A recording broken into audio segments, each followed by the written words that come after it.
Friends in Recovery, the Addiction Recovery Podcast, is brought to you by Genesis House and the Friends in Recovery community, a thriving network of individuals who are fighting back against the stigma of addiction and recovery. Join your hosts, the Podfather, Jersey Ed, Miss Meg, as they break the silence and speak up about the real issues of addiction, treatment, and recovery. Friends in Recovery, the Addiction Recovery Podcast, is available on Facebook, Podbean, iTunes, and YouTube, 24 hours a day, 7 days a week. Now, here are your Friends in Recovery. Hey everybody, welcome Friends in Recovery Podcast. I am the Podfather. Hi everybody, I'm Jersey Ed. what's up, guys? Miss Meg here. Miss Meg. Yeah, in the house. And I'm Chris Cudahy. Chris Cudahy. Chris. From across the pond. Across the pond with another show here. It's a good bloke. Thanks for joining us and down again. the street. And down the street. You are actually an American, aren't you? I certainly am. That's a crazy story. Last time I looked. Yes. An American with a British accent. But are you legal? Yes, I am, but I often say I'm just a man without a country. I was abandoned in the forest and raised by wolves. Get Donald on him, all right, Mike? I will. I'm on it. Let me write this down. Hey, what a great show we had last time we did a show. I don't know what to say, but that was good. That was a great show. It really was. It was. Well, because if you're watching this show or listening to it, you're going to understand that and remember that same four people did the prior show. Yes. Is that correct? That is correct. That is correct. Well, yes. hold on. Let me ask the I don't producer. know, he's extraordinaire. different shirt. But just to let you know, Oh, I am wearing a different shirt, okay? Right, you so certainly are. This part of the room here changes, Right. that doesn't, okay? And what really sucks is we have to watch you change the shirt with that tatted up, flabby little body of yours. Kid, work out way up my God. That's what recovery brings us, tattered, flabby bodies. I've seen better teats on goats. Well, I seen you doing something over there when I was changing my clothes, Yeah, Mike. I got a little I nervous. was doing something all right. I was checking to make sure everything was all right. Hey, we got to introduce the producer extraordinaire, Sweets. Best Sweets. dressed man in the room. Yeah. There he is. I am doing fantastic. I'm You really look happy fantastic. to be here. I do. Well, this is a very dapper suit that I'm wearing. Is that a zoot suit? Is that what they used It's to call actually it? a zip-up onesie. It looks like a suit. Does it have the hatch in the back? Could you show us the hatch? And feeties. Feeties with grip. I was going to say grips or no grips. All right, grips. okay. Always Making you sure. have to go grips. I'm a short, squat guy. That's so you know right. what I mean? Low center Mr. of 5'5". gravity. That's 5'5". right. 5 by 5. 5 by 5 Sweets. There's a song, Mr. 5x5. It's a 50 song. I think we've all had way too much sugar. I think we did. Yes, But let me just I would say so. let me just say, Sweets, nobody pulls off pink like you do. That's right. Pink onesie. Oh God. Oh God. But we're gonna have a guest on our show, Michael Collins, and we're talking about Michael sugar here. Collins. Yeah, we'll bring him on in a minute. But Meg, you had the whatchamacallit to introduce. Oh, yeah. I had the pleasure of this having out. Mike on my show. Thank you. taking I told anything you out. take over. No, I'm sorry. Here I am. I'm not editing anything. That was Whatchamacallit. and I didn't have sugar, okay, guys? But yeah, you had the pleasure to interview him on your show. I did. You're the Addictionary podcast. You Yep. host Great that show. And podcast. yes, it is a Thank great you. podcast. Thank you. And you host our show now. Absolutely. Yeah. I'm here. Yeah, and I'm happy absolutely. to have a little bit of a crossover here because the conversation that I had with Michael was so poignant to me, especially at that time because, and we'll talk about this, but I had just started keto. And I was having the keto sweats. And Mike and I talked about that. And I was like, what the hell's going on here? What is this? I had the Frito sweats last night. I ate too many of them. Well, I hope Mike is on his game, man, because I wrote and I have notes and I have questions. So this is going to be about a 4-hour Joe Rogan show right now after I get done with Michael. So That is the second book you've read as well in the last year, right? This is the second book I read, Mike, okay? I mean, Sweets. All right? And look at, see it, how thin it is. Dick Jane and Watch Squat Run. That was the first book. It's not how thick it is, it's what's inside. Oh, really? You went there. Okay, it's Yeah, I'm sure. It's a good book, all right, guys? Yeah, I'm sure Stacy's been telling you that lie for a long Oh, time. size doesn't matter. Don't worry, honey. Don't God, worry. That's right. That's right. Don't So- feel ashamed. Oh God! So everybody good? What's It's inside? That's right. That's right. This has been going wrong all day, so we might as well just keep it going down. And Mike's going to be the brunt of everything. So The best part of this is 5 of us here. We got about 100 years of sobriety, and I swear, all we're doing is laughing. having fun. yeah, I love it. Good, really good fun, and it's a meeting, guys. Really, you get all of us 5 together, alcoholics, and it's a meeting. We had a meeting all day today, and it was wonderful. I really look forward to coming here and seeing everybody, because it's another meeting for me, you know, and we have fun and we share whatever good things are going on, whatever bad things are going on. We share it right here in this room, and it's very therapeutic. Yeah. So yeah, absolutely. Yeah, Who had the cookie commitment? I'm just saying, because there's no cookies, and I'm a little upset. That was Michael Collins to keep that. He was supposed to do that for us, but we'll find out why he didn't soon. So, but Sweets. I noticed that you do all your business after the commercial now. So for I anyone do. that's listening, we want them to stay tuned Yes. because you have a podcast pick of the week that I will do. come after the commercial Yes. break. Right? We're doing it differently now. We are. Yes. We want our listeners Fancy. to know Yes. that they can still count on that. Yes, we're doing a lot different. We got some requests to do some things. We got some emails. Keep the emails coming. Help at friendsinrecoverypodcast.com, and some help from Sweets directing us. It's a new show, guys. It's a brand new show. New show, new shirt. That's right, new shirt. Except for, hey, listen, I'm the talent here. Okay, these guys are just. I have to carry that side of the room. Just like that, we're all irrelevant now. Well, I haven't changed my clothes for 3 years. I thought that was the cigars. Oh God. But anyways, but everybody's good, right? Everyone's Oh, Chris, what's going on across the pond? Anything? I'm a little worried about Harry and Meghan. News from across the pond. Yeah, there you go. And now your news from across the pond with Chris Cuddy. I have no idea Right. whatsoever. But they're in Canada now, I believe. I think they are. They're probably going to get deported, though. Oh, you think so? Apparently, some people would Okay. like to see them gone. All right. Interesting. He's an interesting character, though. And, go all the way back to what we talked about earlier. He's hardcore on veterans. He's hardcore. Oh, yeah. Yes, Yeah. that's what matters. He's an interesting guy, and I think by freeing himself up, he's allowing himself to step into a realm like this. I think that's a great thing that both of them did. Just get away from it. They'll never be two normal people, but as normal as they can. And it's like us in recovery, man. We freed ourselves from that bullshit of all those years. And that's kind of what I think they're going through now. And if you think about early recovery with us, when we freed ourselves, people didn't believe it. People didn't understand it. Like, oh, yeah, he's going to go back or she's going to go back. Right. They're going to fuck up again. They're going to do what they do. Just give it time because it always fucking happens. And maybe that's where they're at right now. And maybe they have a journey that they're going through, like sort of kind of all of us did in this room, Everybody has a different journey, right? Yes. And everybody has a different meaning to everything that goes on. And I think that's really important. Yeah. And I noticed a couple things is that I was always looking to get to the end of the journey. It's not about getting to the end of the journey. It's about enjoying the journey, what's going on. If it's good or bad or whatever it is at the time, enjoy them. I'm going to be turning 54 next month, and Youngster. Is that all? yeah, it's all yes. but I remember I always wanted a house. I always wanted a car. I always wanted this. I always wanted that. My cousin made more money than me, and he was younger than me. Well, he went to college. I didn't. I fucking drank and did cocaine. So.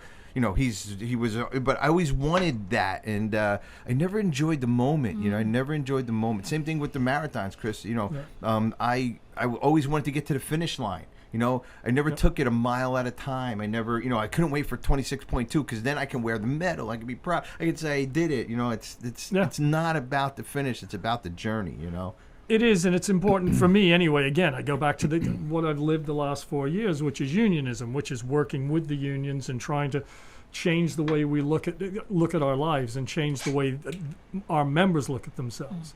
Not just as a name and a number, but an important part of their community. We do, Sweet, you talked earlier about communities being 150 people. Once you go beyond that, when you work in a department like blue collar, these guys are so tight, they're so close, they're together all the time. You might have 40 or 50 people in there, and they're all affected by each person's movement, and they're affected by whatever it is going on in their lives. And I think that I feel that here too. Oh yeah. It's a good mix that we have in this room, and again we asked Megan to come on as our co-sponsor. I mean, the minute we did our first show, you could look back at the first show with her. We all just clicked in, and Sweets, you're just a natural fit with us. But Megan, it's good to have you as a co-host, and Thanks, guys. you like can being here. nudge the Podfather every once in a while to wake up. That's really why we hired you. By the way, this is ageism. You are ageist. That's And right. That's the right. Podfather and I being 65, I think, and me being 66, we feel like this is just a right. little bit That's rough right. on us. That's I got right, more wrinkles than a exactly. prune. But we're all sober. That's all that matters. That's exactly It doesn't right. matter how old we are, how young we are. We're all sober, and we're all on the same playing field, and that is it. So, Megan, I'm gonna ask you. I will introduce him, but I just want you to bring him in. Yes. Because you know him, and I've only read about him. He's mysterious to me. He's a mysterious Until legend we bring to you. him up. The man, you the know myth, him. the legend. That's right. I do know Michael. Michael, it is lovely to see your face, by the way. Last time we chatted, it was just behind a microphone. So it's good to see you. Right. How are Good you? to see you guys. I love you guys are reinventing radio right now. That's right. Here it is. Or something. That's what you Something. call We're it. doing something. Welcome to the show, Michael. Yeah, welcome to the show. Welcome, Mike. I Thank think you. you have such a great Hey. perspective on a piece of recovery that we talk about a lot, which is nutrition and how we can become maybe dependent or addicted on all sorts of things, including sugar, and why it's important to sort of look at our recovery programs as a holistic sort of process, if you will use that word. And you're the author of the book, The Last Resort Sugar Detox Guide, which I know Ed read front to back and has all his Twice. notes in there, and I love it. Twice. You're under the microscope, Mike. Yeah, so welcome to the show. Yeah. Well, Fascinating book. thanks for having me. Fascinating Well, book. Tell us a little thanks bit for having about me. you and why you wrote this book, and kind of lead us into the hammering questions that I'm going to have for you. Hammer away, I've heard them all. Yeah, I'm just like you guys. I've been in recovery 35 years in a few days here. All And, right. Congratulations. 6 of us in a room Yeah. now. Yep. Yeah, exactly. So, but back in the day, when I was a young kid, I was just, I told Megan, I think, on the other podcast, but there's a great video on YouTube, Eric Clapton talking with Ed Bradley from 60 Minutes, right? And he says to him, Ed Bradley says, hey, Eric, this addiction thing, it started with heroin, right? And Eric Clapton says, no, Ed, it started with sugar. He says, we used to eat bread and butter and sugar sandwiches at 5 and 6 years old. Anything I could stuff in my face to change my state, I would do. And Ed Bradley was just floored, right? And they're sitting in his $7 million Antigua treatment center. So anyway, I was just like that. Our house was filled with sugar. My mom was a sugar junkie. I believe she died of sugar addiction. She didn't drink, but she just couldn't quit the sugar. And 14 or 15, I ran into beer and alcohol and marijuana and cocaine and every other drug out there. And that party lasted until I was 28 and I got sober. And on the other side of that journey, all my friends in recovery were, you talk about the freshman 15. Well, this is the freshman 50 in recovery. People get in recovery, bang, they get 50 pounds on real quick. Some of them started getting diabetes diagnoses. And I'm like, I was trying to pretend like I was a health guy. And so I started researching. There's only a couple books out there then. This is like the early 80s. And Sugar Blues, I ran across a book called Sugar Blues, and Sugar Blues kind of laid it out. And so I started just studying it, and there wasn't much research. And a lot of my friends were in some of the food, a few of my friends were in the food programs, which were real early in those days, except for OA, would have been around for a while. And so I started to learn about it and understand that they had an abstinent program, and that their program was very similar to ours when you're talking about the emotional maturity and the growth and all that kind of stuff. So I just started studying. I somehow talked my wife at the time into having 2 sugar-free kids from the womb till they're about 6 years old. And I've been, then I went on to have just a regular career. I had a regular life and everything.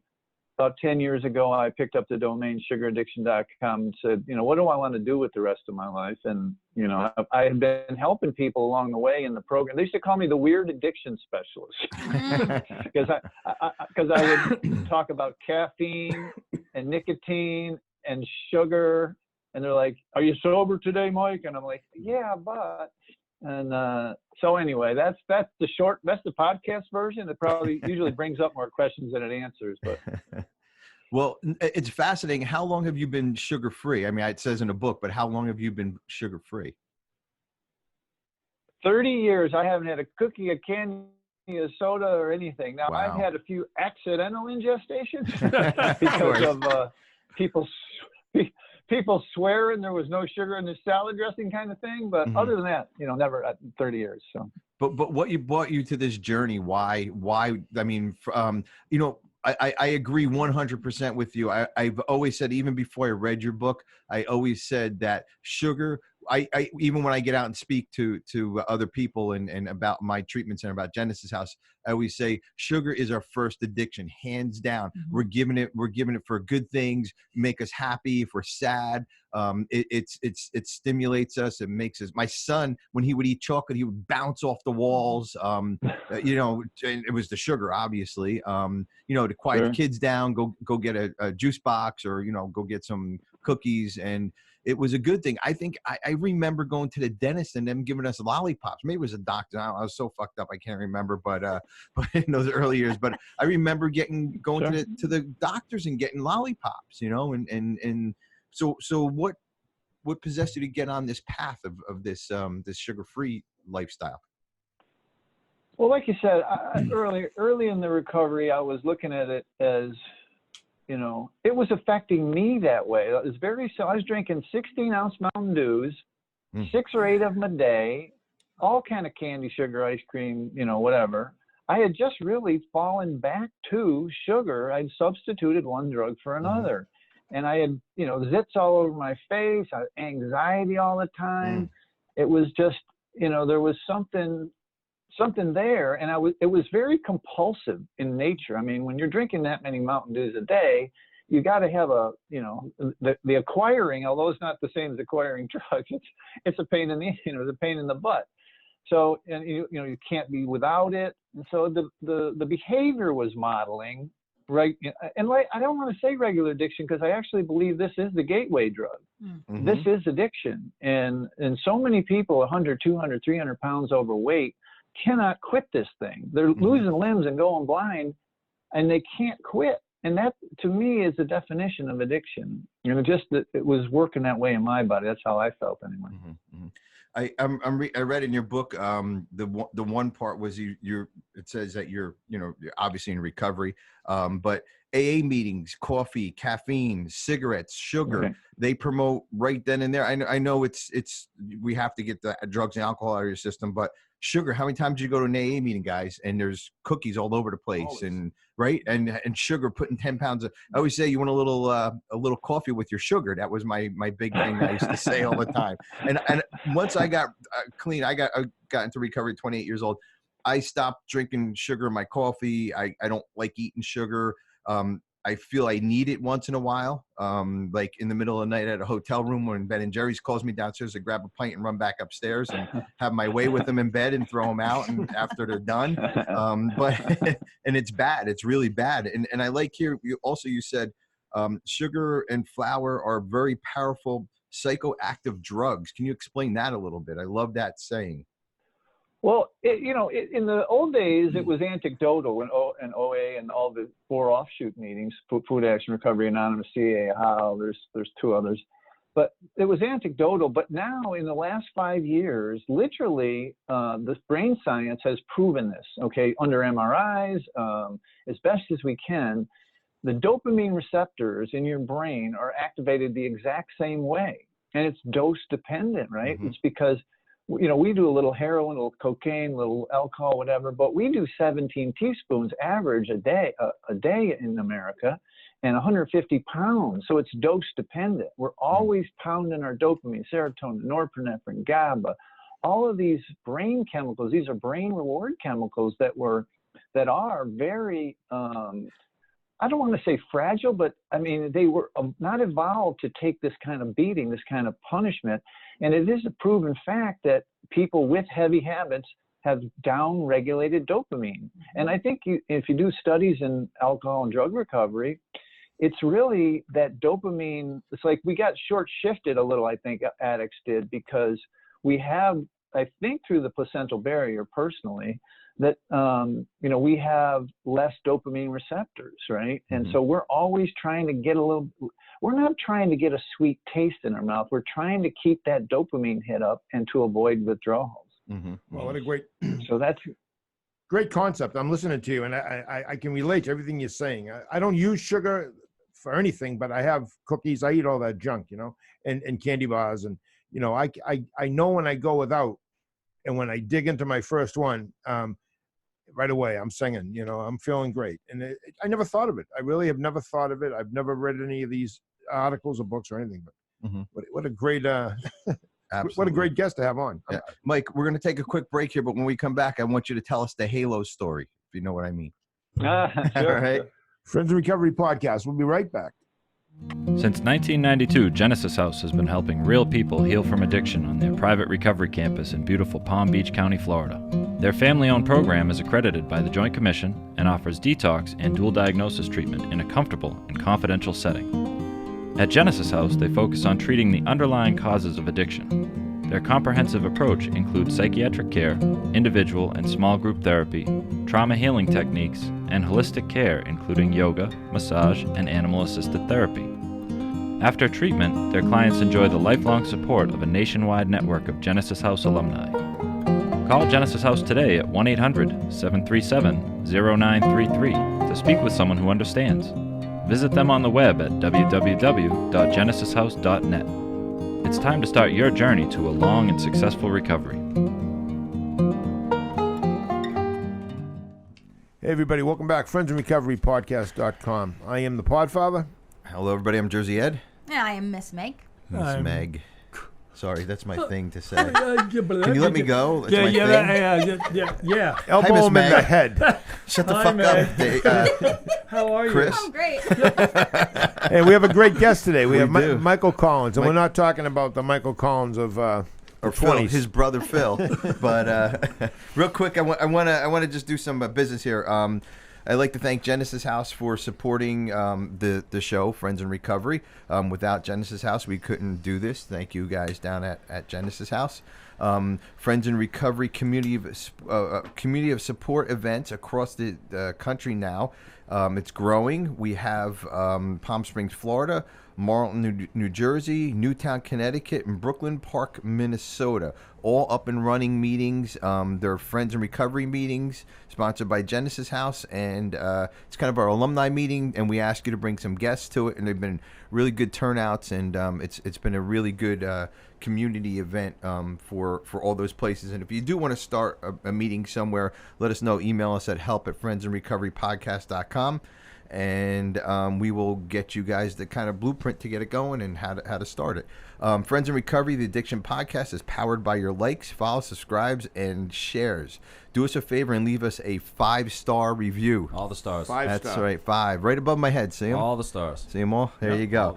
all there. Now it's time for Jersey Ed's podcast pick of the week. Hit it, Sweets.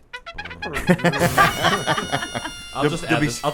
You will. Yeah, I'm supposed to hit it, Sweets, and it just comes in automatically. Exactly. Okay, good. I found this one. It's called the Shair, Shair, the Shair. Shair is not only a recovery podcast; it's a global sobriety network. Different guests each week to share their stories.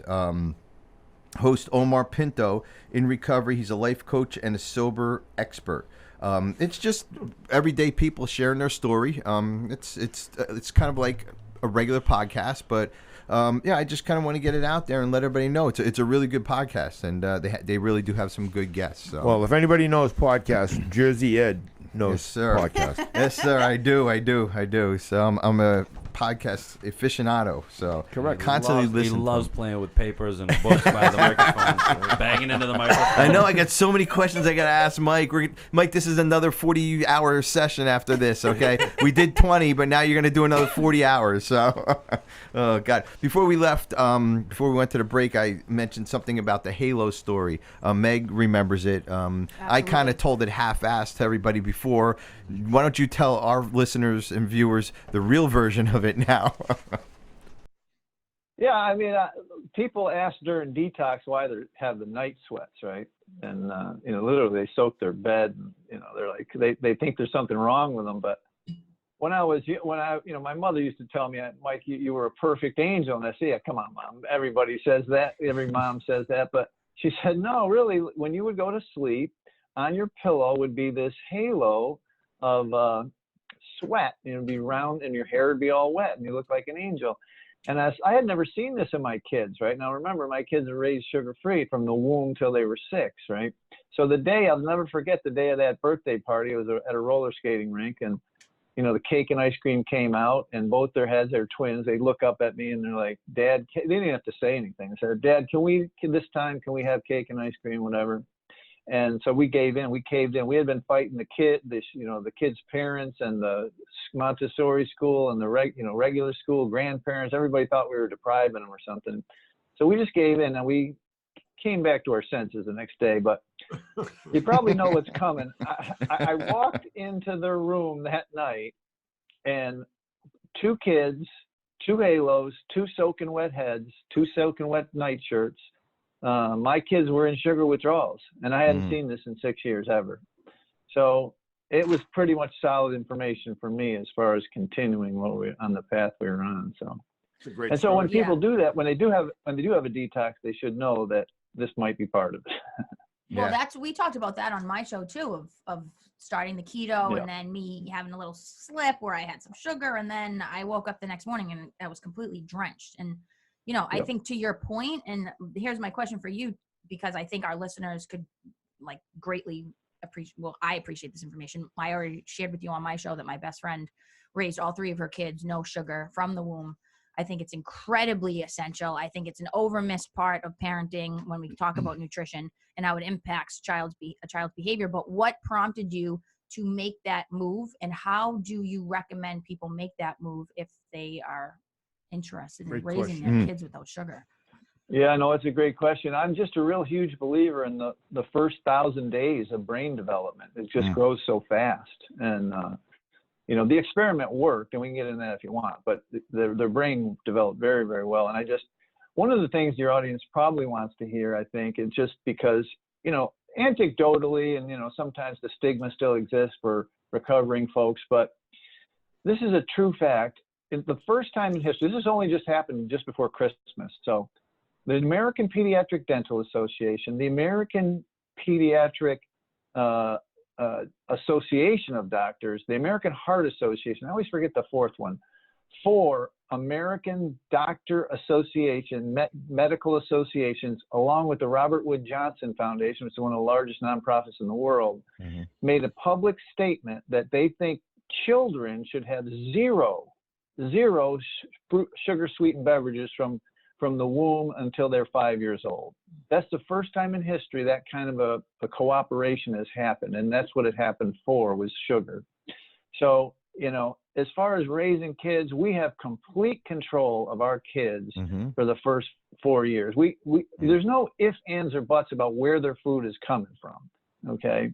And if you ask an after 5 and 6 and they've already been exposed, it's another deal. But if they want, I think the easiest way to start is to just start without it, because it's not going to affect their nutrition or your nutrition. There's no doctor in the world that's going to say it's a good idea to eat a lot of it. So I think it's a wise move. But after they have already been exposed, the main ingredient in getting kids off sugar is that they put your own oxygen mask on first. It means the adults understand it. My mother said, don't eat the candy, don't eat this, don't eat it. Meanwhile, she had a giant stash. My father said, don't drink. Meanwhile, you know what that was like. So anyway, I just think that the parents, and I'm not above tricking the parents or convincing the parents, because look, you guys have seen this. A woman finds out she's pregnant, even if she has a substance use disorder, in like 2 seconds, not that week, not that day, but that hour is the last time she has either a drink or a drug. Someone literally stops. And I think sugar should be included in that. Absolutely. Mike, we'll go through some of the sugar withdrawals. It's in your book, but it's very similar to a detox from drugs and alcohol from what I was reading in the book. Absolutely. We were talking, your producer on the break, Mike, and we were talking, Sweets. he was talking about the keto diet. Sweets, yeah, we were talking about the keto diet. Nice word, nice name. Yeah, and yeah, exactly. And there's something in the keto diet called the keto flu, right? And the keto flu is just sugar withdrawals, period. End of story. No ifs, ands, or buts about it. But the withdrawals are very real, and anyone can experience them. And I ask people to think about their caffeine ingestion as well. So, but if someone is ever to try and do flour, sugar, and caffeine in the second, third, fourth, fifth days, they will be incapacitated. They'll be irritable, weepy, angry, the night sweats, like Megan said. And you just literally, you're lethargic and you're starving all the time. You're starving because the delivery system for heroin is a needle. Delivery system for pot is smoke. The delivery system for this drug is the stomach, and the body's going to try and use that craving mechanism to get more in, to get that dopamine hit, right? So you're going to be starving for 30 straight days. You're going to feel like you're hungry. Now, the keto stuff helps. Heavy, healthy fats helps with satiate the hunger, but at some level, you just have to get used to that for a few days. But yeah, it's a nasty withdrawal, and most people turn back. And they turn back because they don't have time for it. They don't have time to be irritable or have their brain foggy at that time, What's the normal withdrawal? I know it's different from everybody. The normal withdrawal, it could take up to a month or two, right, to be completely free of this feeling? Absolutely, it can take up to a month or two, and there's actually, I believe now, and having thousands of people go through this stuff with online and everything, I believe that pause comes into effect, post-acute withdrawal syndrome. In other words, you're just feeling a little blue for 3 or 4 months until you exercise and you get healed up. But yes, depending on your habit, these nasty symptoms can last up to a month, and then even up to 60 days if you're really a heavy obese person and you've never really in your entire life. Now, look, this goes right back to the most fundamental of recovery things. If you were, if you started using drugs at 13 or 14, you all know in the treatment center world, obviously, that people believe, the recovery folks believe that you stop maturing emotionally, right? So think about someone who's been obese since childhood, which is the largest, fastest growing segment of obesity, 2 to 5 year olds, by the way. Think about someone who's been obese for their whole life. They've used sugar and flour as an emotional management tool their whole life. And so now they have their daily stressors to deal with, and they have the emotional stuff that they never dealt with and possibly covered up, their traumas, whatever, to deal with without the sugar. They have to have other substitute self-care methods, right? And so it's like, I mean, when you talk to 4 people who have been in recovery, it makes perfect sense. But think of the leap you have to make to the average person who's never heard some of these concepts, right? Yeah, good point. Yeah. You keep saying sugar and flour. Can you explain a little bit why are you including flour in on that also with the sugar? Flour turns to sugar in your stomach, right? Instantly. And I've divided a little bit further even now. And the offending molecule, the psychoactive molecule, is fructose, which is in high fructose corn syrup, and table sugars, for your listeners, is 50% fructose and 50% glucose. And there's a huge glucose spike with flour, but it's like wired together, fired together. Your neurons have dug deep pathways and were caffeine, sugar, and flour. And these reward systems, like if it gets a big hit of, glucose kind of raise and blood sugar raise because of the flour, it just starts to crave all the other stuff. It's like when you get drunk, you start craving cocaine or something. I mean, that's a crazy analogy. Oh yeah, we know that. You guys would understand it. Who, us?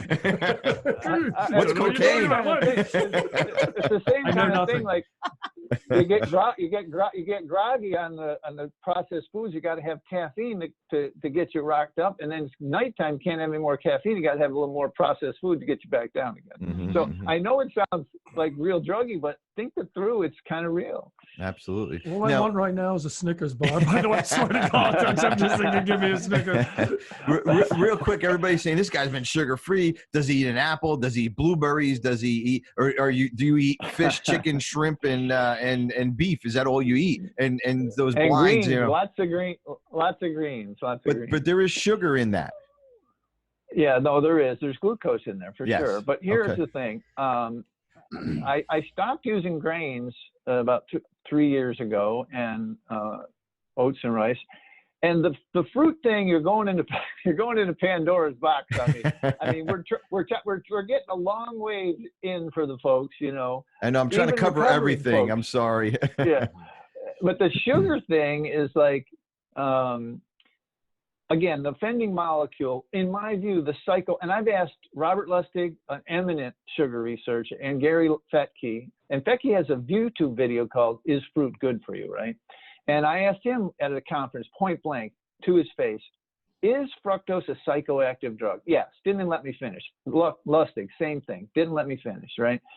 The fructose, we've hybridized fruit for 300 years into little fructose bombs. And forget about it if you're drinking juice. The body doesn't know the difference between that and a Coca-Cola, right? Mm-hmm. Because the fructose hits the liver with the same impact. And this is what causes fatty liver.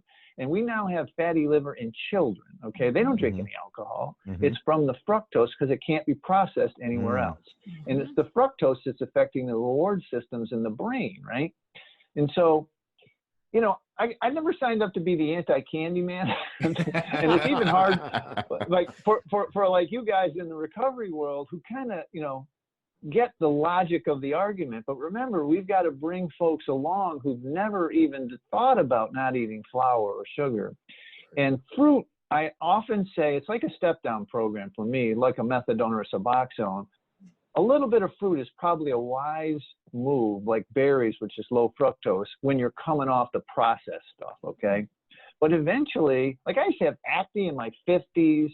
I mean, you know, the rosacea kind of thing that all went away after I got off the fructose and the grain. So I for 27 years, I ate those things and didn't realize that some of the lethargy and stuff, but so it's always, you know, it's an ongoing experiment, ongoing growth. But yeah, I think that people should pay attention. Not is the question, is the fruit good for you, but check out and see, research. There's actually a malady in the record, in the medical journals called fructose malabsorption, right? We've known about this for a long time. We just haven't known that it's affecting the brain this way.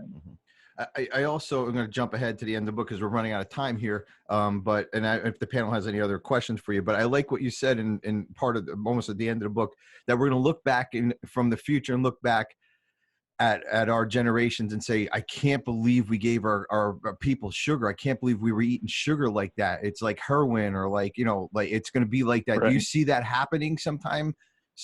I don't know if it's going to be in our future. Yeah, I don't know. This is a tectonic shift, like smoking in bathrooms or smoking in public, drinking and driving, condoms in bathrooms, seatbelts in cars. This is something where science says that what we were doing before wasn't working.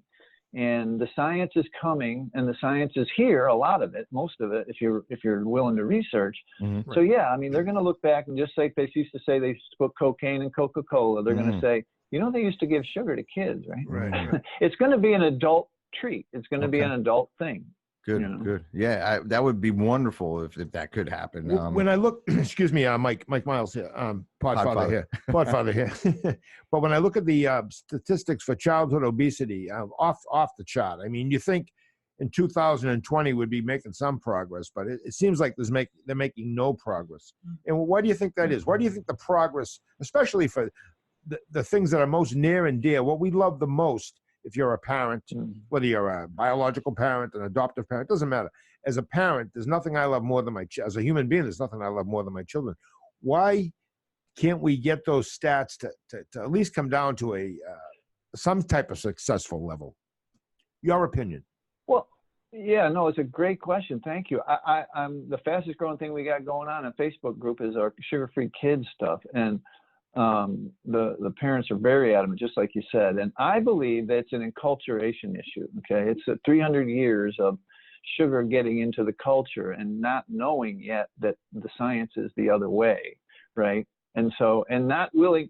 It's very similar to what the recovery advocacy movement folks at Faces and Voices and Shatterproof and Facing Addiction, the advocacy movement groups have done for substance use disorder. Is now time for folks to do this for food addiction awareness, sugar addiction awareness, those kinds of things, because people just don't know. I mean, really, genuinely, the reason I do these podcasts and stuff is folks just don't know. I mean, they really are in the dark and in the blind. And, you know, grandma used to do it and mama used to do it, and sugar and candy at every kind of celebration from birth to death is just the norm now, and it's going to take time to turn that battleship around. Great answer. Yeah, good answer. I think for us too in the recovery community, I think we do have a responsibility when we've gone through this and we've tried different pathways, and maybe, you know, we were addicted to sugar after we gave up the drugs and alcohol, and then have figured out a way to sort of live a more centered, peaceful, balanced, healthy lifestyle. I mean, I've told you this, Michael, but when I started keto, my anxiety was practically non-existent, and I really didn't have to do all this extra work to figure out why I was anxious and what I was going to do about it. I had literally changed my diet, and I had a strong physiological reaction that really still sits with me today. And that being something as part of our mental health development that we have lived when we've made changes like this. And I think we do have a responsibility to talk with treatment centers about the fact that nutrition is a big part of recovery, and it should be implemented as soon as possible when people are trying to move on and get to the next phase of development in their own lives. And this nutritional part is a huge piece, and we overlook it. I am so happy that you brought this up. There's a guy here in Los Angeles, David Wisk, who has a nutrition and recovery practice, right? And Georgia Eady, Chris Palmer at Harvard. These people are studying mental health as it relates to the nutrition part, right? Exactly what you mentioned.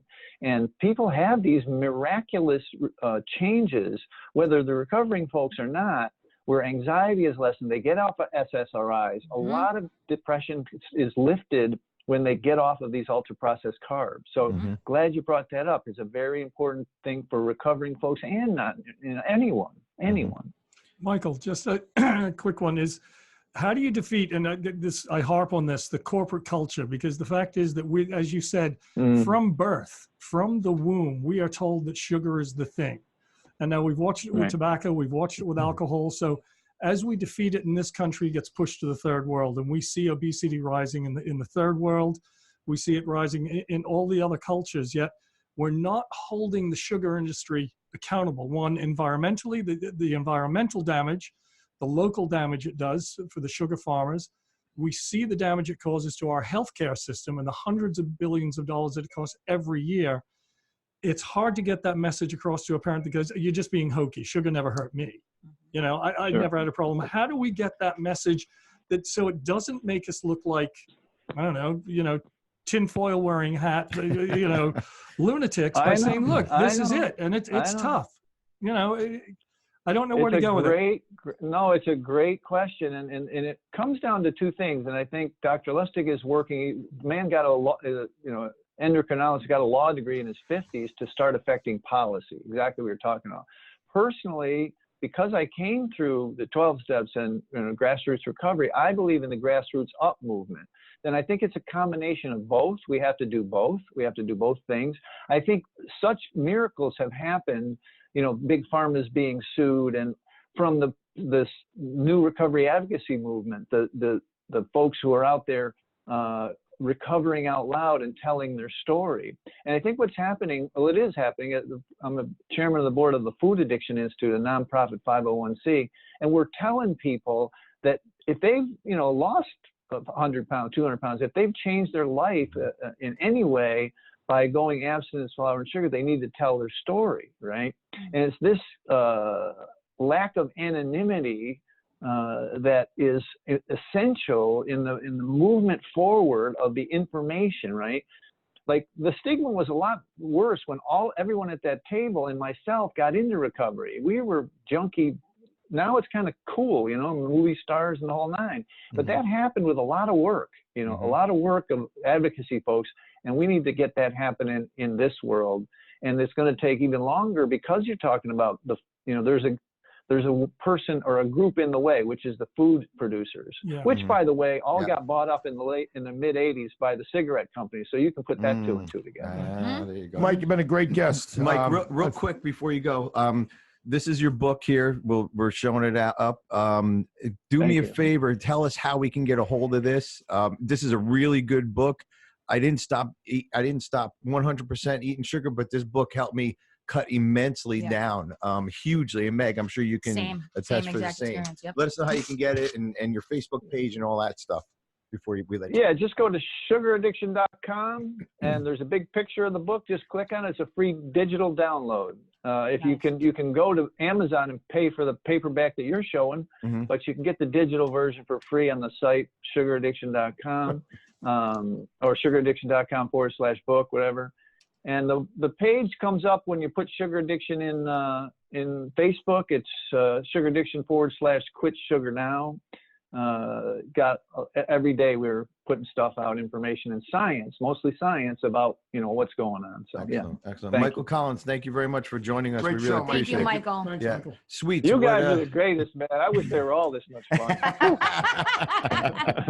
Thanks, Mike. right, Sweets, take what's care. your take on all this? I know we always come to you for the summary, but you've been sitting there listening and taking all this in.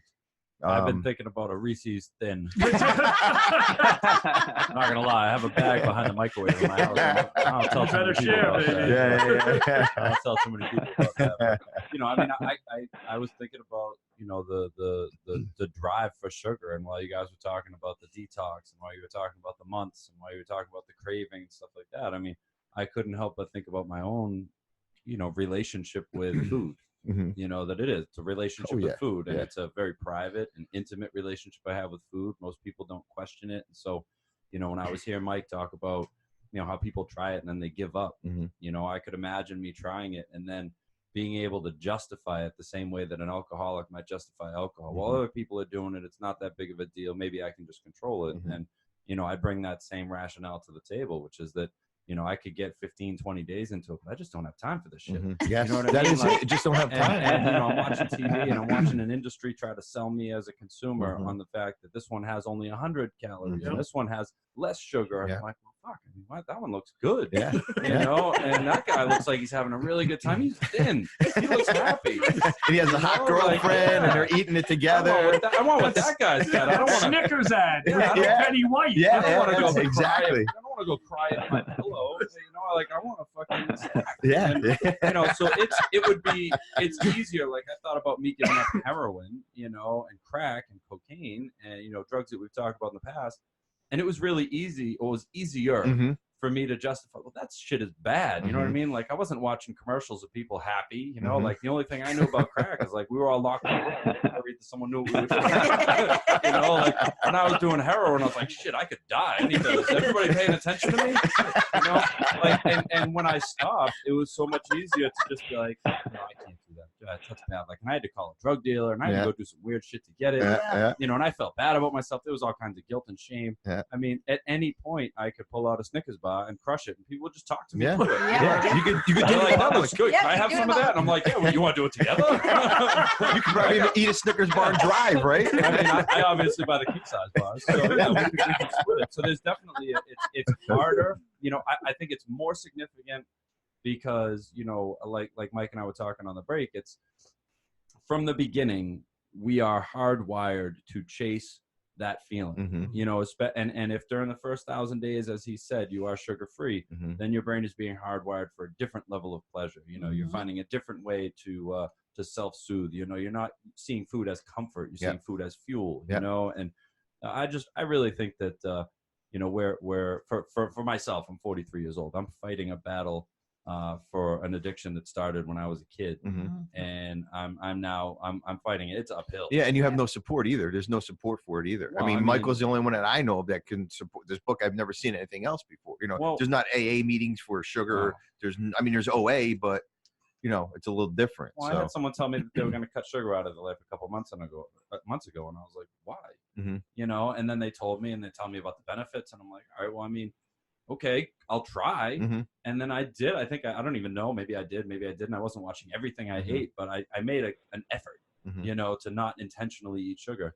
And then to Mike's point, I just quit. I was like, fuck it. Nobody was paying attention. Nobody was giving me accolades. I didn't even care, you know. And I didn't feel any immediate benefits like you do with opioids or alcohol. Like I wasn't immediately getting healthy. Things actually got worse for me. Oh yeah. And so I just quit. Yeah. And I think that's probably one of the hardest things. And I know the industry counts on that. Yes. You know, they count on me quitting and giving up and feeding into the commercials. With no recourse on their part either, other than just making their market share bigger. Absolutely. And Podfather, down there, you lost a lot of weight. Is it due to cutting sugar out, or you know, if you watch some of the other shows, you definitely lost a lot of weight, and we're proud of you for doing that.